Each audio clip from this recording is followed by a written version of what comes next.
алғысымызды айтамыз.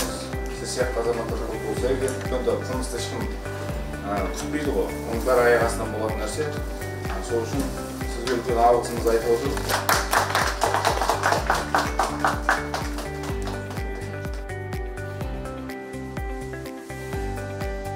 Аудандық ішкі істер бөліміне звондады. Сол жерде жергілікті полиция қызметкерлері бәрі өз уақытысында келді.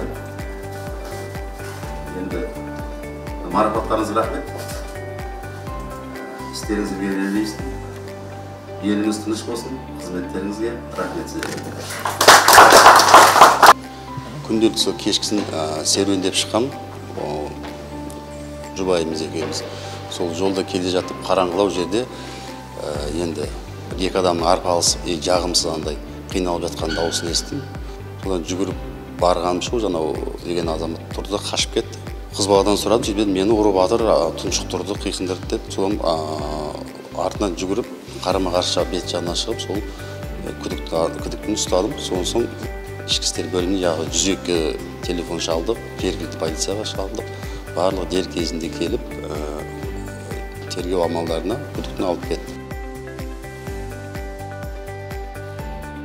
Бұл жерде жалғыз мен болған жоқпын, әйелім болды, тағы бір әйел кісі болған. Сол бәрі жағдайды айтып түсіндірдік. Енді ол қыз балаға жүгіріп барған өзімнің азаматтық борышым деп ойладым.